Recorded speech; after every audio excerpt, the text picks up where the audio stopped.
Praise the lord. Welcome to showers of blessing.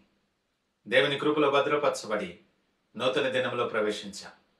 ఈనాటి దేవుని వాగ్దానం, నిన్ను రక్షించుటకు నేను నీకు తోడై ఉన్నాను. I'm with you to save you. యెర్మీయా గ్రంథం 30వ అధ్యాయం 11వ వచనం. Praise God.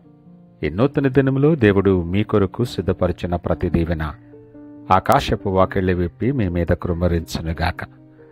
మరి ఒక నూతన దినాన్ని ఆరంభిస్తున్న నేపథ్యంలో ప్రేమ కలిగిన వాగ్దానం ద్వారా దేవుడు మనల్ని దర్శిస్తూ ఉన్నాడు.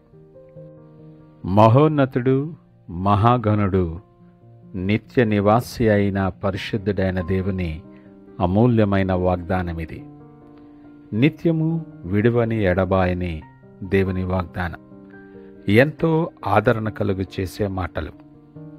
రక్షణకర్త అయినటువంటి ఆ దేవుడు నీతో సూటిగా మాట్లాడుతూ ఉన్నాడు. నువ్వు రక్షింపబడాలని నీకు పిలుపునిస్తూ ఉన్నాడు. నీ పరిస్థితుల నుండి, నీ పాపముల నుండి, ఆయా నేపథ్యాల నుండి నిన్ను రక్షింపగల సమర్థుడు ఆయన. ప్రతి బంధకము నుండి నీకు విమోచన కలుగు చేయగలిగిన దేవుడు ఆయనే.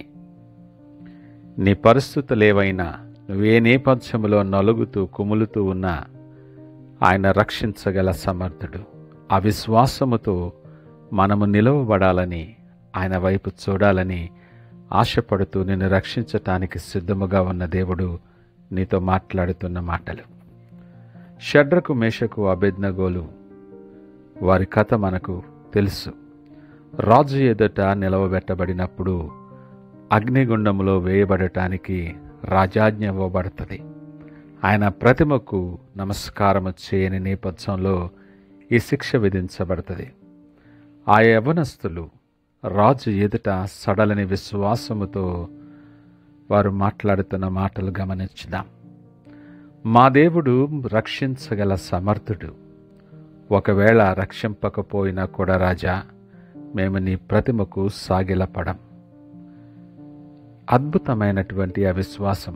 యవన ప్రాయములో మృత్యువు ద్వారము దగ్గర నిలుచుండి విశ్వాసాన్ని ప్రకటన చేస్తున్నారు. వారు పడవేయబడినప్పుడు ఆయనకు వారికి తోడుగా ఉన్నాడు.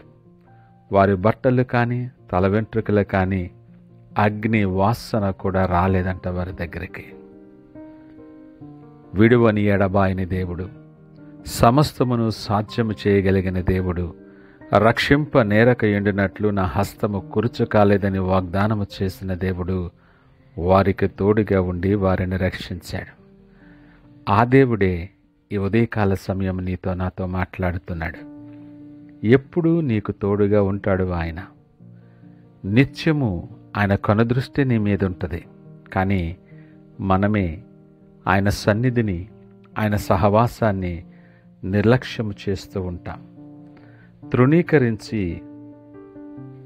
ఆయన మార్గము నుండి తొలగిపోయి అనేకసార్లు దీవెనలు కోల్పోతూ ఉంటాం.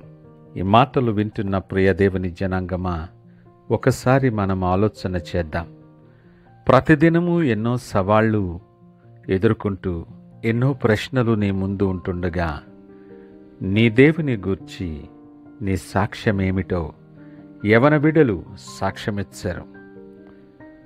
నీ అనుదిన ఆత్మీయ జీవితంలో నీ సాక్ష్యం ఏమై ఉన్నదో ఒకసారి ఆలోచన చేయి.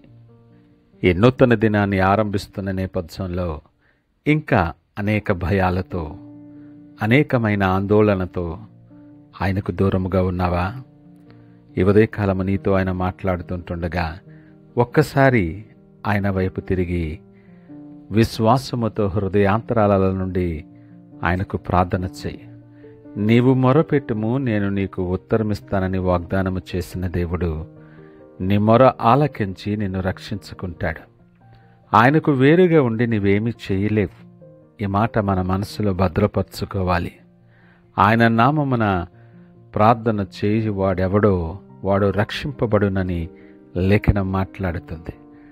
పరిస్థితులను చూసి భయపడకు, దిగులు పడకు. ఆయన నీ పక్షముగా ఉండగా నీకు విరోధి ఎవడు ఉండడు.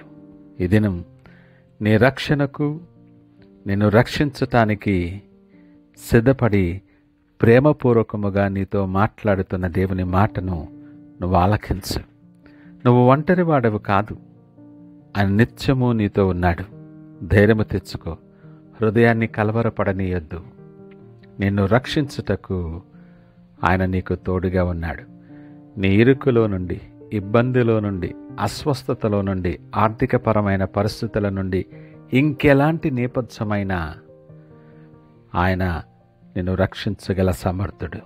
ఉదయకాల సమయం ఒకసారి విశ్వాసముతో ఆయన వైపు చూస్తూ, నూతన దినాన్ని నూతన దృక్పథముతో, విశ్వాసముతో ఆయన వైపు చూస్తూ ప్రార్థన చేస్తూ దినాన్ని ఆరంభిద్దామా? ప్రార్థించుకుందాం. మహోన్నతుడు, నమ్మకమైన మా యేసయ్య స్తోత్రాలు. ఉదయకాల సమయం మాతో మీరు మాట్లాడారు, మీకు వందనాలు. పరిస్థితుల్లో మమ్మలను కృంగదీస్తున్న నేపథ్యంలో ప్రతి పరిస్థితి నుండి మమ్మలను రక్షించగల సమర్థుడు అని మాతో మీరు మాట్లాడి మమ్మలను ధైర్యపరిచారు, మీకు వందనాలు. ఆశ కలిగి నీ తట్టు చూస్తున్నాం ప్రభా. నీ చేయి చాపి మమ్మలను పట్టుకొని మా పరిస్థితుల నుండి లేవనెత్తి మీరే మహిమ, ఘనత, ప్రభావాలు పొందుకొని నీకు సాక్షిగా నిలవబెట్టుకోమని సకల మహిమ, ఘనత, ప్రభావాలు మీకే ఆరోపిస్తూ యేసు పరిశుద్ధ నామమున అడిగి వేడుకొనుచున్నాము తండ్రి. ఆమేన్. God bless you.